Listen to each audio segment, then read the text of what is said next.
اس کے وعدے کا کیا اعتبار؟ رحیم داد کے ہونٹوں پر زہرخند تھا۔ یہ ٹھہرا چور ڈکیت، میں شریف اور عزت دار زمیندار ہوں۔ ایسے سزا یافتہ اور جرائم پیشہ بندے کو اپنے پاس رکھ کر میں نے اپنی عزت خراب کرنی ہے؟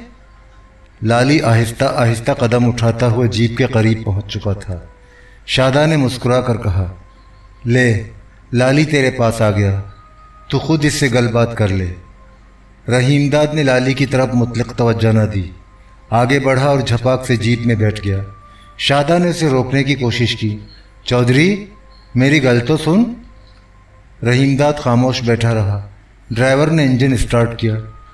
رحیم داد نے اس کے شور میں سنا، شاداں کہہ رہی تھی، چودھری تو لالی سے تو مل لے۔ رحیم داد نے مڑ کر اس کی جانب نہ دیکھا، گردن اونچی کیے سامنے دیکھتا رہا۔ جیپ آگے بڑھ گئی۔ لالی نے شاداں سے پوچھا، یہ کون تھا؟ یہ اپنا چودھری نور الہی ہے، شاداں نے بتایا۔ گورداسپور کا مہاجر ہے، پر آج کل منٹگمری میں ہوتا ہے۔ کوٹلہ ہرکشن کا بڑا زمیندار ہے۔ میں نے اس کے بارے میں پہلے بھی تجھ سے گل بات کی تھی، یاد ہے نا؟ پتوکی پر بھی یہ نظر آیا تھا۔ لالی نے حیرت سے آنکھیں پھاڑ کر کہا، یہ چودھری نور الہی ہے؟ وہ گردن اٹھا کر جیپ کی طرف دیکھنے لگا۔ جیپ فراٹے بھرتی سڑک پر دوڑ رہی تھی اور دیکھتے ہی دیکھتے دور نکل گئی۔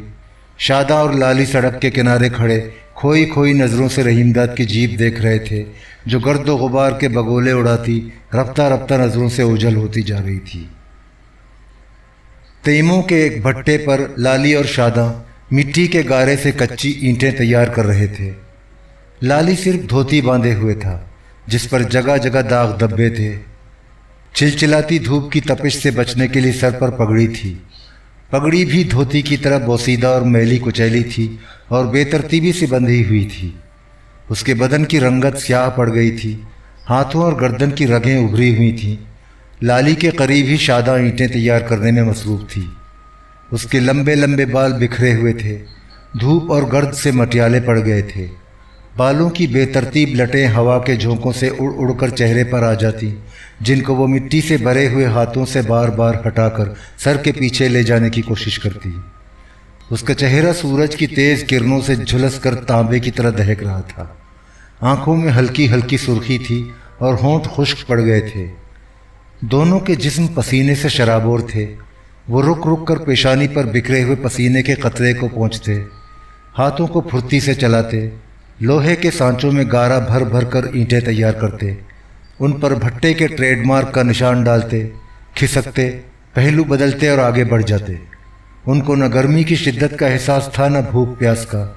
وہ زیادہ سے زیادہ اینٹیں تیار کرنے کی دھن میں مگن تھے۔ سورج چڑھ کر آسمان کے بیچوں بیچ پہنچ گیا تھا۔ آسمان غبار آلود تھا، زمین سے گرمی کے بھبکے اٹھتے تھے، لو کے گرم گرم جھکڑ چلتے تھے، دھوپ کی تمازت سے جسم پگھلتے تھے۔ دوپہر کا وقت تھا، گرمی اپنے شباب پر تھی۔ پختہ اینٹوں سے بنی ہوئی گول چمنی سے دھواں اٹھ رہا تھا۔ فیروز پور روڈ کے کئی میل کے علاقے میں جگہ جگہ بھٹیوں کی اونچی اونچی چمنیاں تھیں جو دور دور سے نظر آتی تھیں۔ کچھ چمنیاں پختہ تھیں، کچھ لوہے کی معمولی چادروں کی بنی ہوئی تھیں۔ یہ چمنیاں دھواں اگل رہی تھیں جو رفتہ رفتہ فضا میں پھیلتا جا رہا تھا۔ چمنیوں کے دامن میں وسیع میدان تھے جن میں بڑے بڑے گڑھے تھے۔ ان گڑھوں سے پتھیرے زمین کھود کر مٹی نکالتے، مٹی میں ضرورت کے مطابق پانی ملاتے، پھاوڑے اور ہاتھوں کی مدد سے اسے آٹے کی طرح گوندھ کر گارا تیار کرتے، گارے کو سانچوں میں بھر کر اینٹیں تیار کرتے۔ پتھیروں میں کڑیل جوان، بوڑھے، بچے اور عورتیں سبھی شامل تھے۔ پورے کے پورے کنبے اور خاندان تھے۔ دوسری ذات برادریوں کے علاوہ ان میں شیخ، مصلی اور عیسائی زیادہ بڑی تعداد میں تھے۔ بیشتر بہاولپور کے رہنے والے تھے جن کو ریاستی کہا جاتا تھا۔ یہ خاندانوں کی صورت میں کام کرتے۔ یہ پتھیرے نہ صرف پنجاب کے دور دراز علاقوں کے بھٹوں پر اینٹیں تیار کرتے بلکہ بلوچستان بھی جاتے، جہاں کوئٹہ کا وہ مشہور بھٹا ہے جس کے بارے میں کہا جاتا ہے کہ پاکستان میں اینٹیں تیار کرنے کا سب سے بڑا بھٹا ہے۔ گرمی بڑھتی جا رہی تھی مگر پتھیروں کے سدھے ہوئے ہاتھ مشینوں کی طرح تیزی سے حرکت کر رہے تھے۔ ان کے سامنے ہموار زمین تھی جس پر دور تک ریت بچھی تھی۔ دوپہر کی دھوپ میں ریت چاندی کے تاروں کی طرح جھلملا رہی تھی۔ اینٹیں سانچوں سے نکل نکل کر ریت کے اس چمکتے دمکتے فرش پر قطاروں میں پھیلتی جا رہی تھیں۔ یہ کچی اینٹیں تھیں۔ اینٹیں دھوپ میں سوکھ کر سخت ہو جاتی تو چٹے بنا کر ان کی گنتی کی جاتی۔ گنتی کے بعد چٹوں پر گیلا چونا اس طرح چھڑک دیا جاتا کہ گنتی میں دوبارہ شامل کرانے کے لیے کوئی پتھیرا ہیرا پھیری نہ کر سکے۔ کمہار ان اینٹوں کو چٹوں سے نکال نکال کر گدھوں پر لادتے یا ریڑوں کے ذریعے بھٹوں تک پہنچاتے۔ بھرائی کرنے والے مزدور ان کو اٹھا اٹھا کر بھٹوں کے اندر اس مہارت سے چن دیتے کہ آگ تمام اینٹوں کو ایک ساتھ پکا کر سرخ کر دے۔ جب کچی اینٹیں چن جاتی تو جلائی کام کرنے والے آگے بڑھتے اور لکڑیاں اور کوئلے سلگا کر آگ روشن کر دیتے۔ سرخ سرخ انگارے دہکتے، شعلے بلند ہوتے اور بھٹوں کی چمنیاں گاڑھا گاڑھا سیاہ دھواں اگلنے لگتی۔ ہر بھٹے کی چمنی کے عین نیچے پختہ چبوترا تھا جس پر ریت اور نرم مٹی بچھی تھی۔ اس چبوترے کو پتھیروں کی اصطلاح میں توا کہا جاتا ہے۔ توا رفتہ رفتہ سرخ پڑ جاتا اور اس پر چنی ہوئی کچی اینٹیں دہکتے انگاروں کی تیز آنچ سے تپ کر ٹھوس اور پختہ بن جاتی۔ پھر وہ مرحلہ آتا جب آگ بجھ جاتی، توا کچھ ٹھنڈا ہو جاتا، اینٹوں کی تپش کم ہو جاتی، تب بھٹوں سے اینٹیں نکالنے والوں کا کام شروع ہوتا۔ ان کے پیروں میں لکڑی کی کھڑاویں ہوتی اور انگلیوں پر کپڑے کی پٹیاں لپٹی ہوتی تاکہ پیر اور انگلیاں اینٹوں اور توے کی تمازت سے جھلس نہ جائیں۔ پختہ اینٹوں کو باہر نکالا جاتا، ایک بار پھر ریڑوں اور ٹھیلوں میں بھرا جاتا اور میدان کے ایک گوشے میں ترتیب سے لگا کر چٹے بنا دیے جاتے۔ توے کے اوپر سے سرخ سرخ راکھ ہٹا کر بھٹا صاف کر دیا جاتا۔ تیموں کے بھٹے پر اینٹیں تیار کرنے والے اپنے اپنے کام میں جٹے ہوئے تھے۔ لالی اور شاداں کے ہاتھ تیزی سے چل رہے تھے۔ ان کے سامنے کچی اینٹوں کی قطاریں پھیلتی جا رہی تھیں۔ گارا کم ہوتا جا رہا تھا اور اس کے ساتھ ساتھ اینٹوں کی تعداد میں برابر اضافہ ہو رہا تھا۔ گارا ختم ہو گیا مگر شاداں کام کرنے کے لیے مستعد تھی۔ ہور گارا تیار کر، شاداں نے دوپٹے کے پلو سے پسینے کے قطرے پہنچتے ہوئے لالی کو للکارا۔ پھوڑا اٹھا، فٹافٹ مٹی نکال، آج تو زیادہ ہی کام کرنا ہوگا۔ تو نے سویرے ہی سویرے مجھے جگا کر کیا کہا تھا، یاد ہے نا؟ یاد ہے، بالکل یاد ہے، لالی مسکرا کر بے نیازی سے بولا۔ تھوڑا دم لینے دے۔ وہ پھسکڑا مار کر زمین پر بیٹھ گیا۔ شاداں نے منہ بگاڑ کر پھر ڈانٹا، پوستی نہ بن، اٹھا پھوڑا۔ اس نے قریب پڑے ہوئے پھاوڑے کی جانب ہاتھ اٹھا کر اشارہ کیا، لیکن لالی نہ اٹھا، دانت نکال کر ڈھٹائی سے ہنسنے لگا۔ اسی لمحے عقب سے آواز ابھری، بہن جی تھوڑا پانی مجھے پلا دے۔ شاداں نے مڑ کر دیکھا، ایک نوجوان پتھیرن کچی اینٹوں کے نزدیک نڈال بیٹھی تھی۔ اس کے میلے کچیلے بال خاک سے اٹے ہوئے تھے، ماتھے پر پسینے کے موٹے موٹے قطرے بکھرے تھے۔ کیلشیم اور غذائیت کی کمی کے باعث چہرہ مرجھا کر مٹیالہ پڑ گیا تھا۔ سر کے بال بھورے ہو گئے تھے۔ وہ کمزور اور لاغر نظر آ رہی تھی، آہستہ آہستہ ہانپ رہی تھی۔ اس کی جوانی سسک رہی تھی اور بڑھاپے کے سائے وقت سے پہلے ہی منڈلانے لگے تھے۔ اس کے سامنے میلے اور بوسیدہ کپڑے پر نصف روٹی رکھی تھی۔ روٹی کے ساتھ ہری مرچیں اور نمک کی چھوٹی چھوٹی ڈلیاں تھیں۔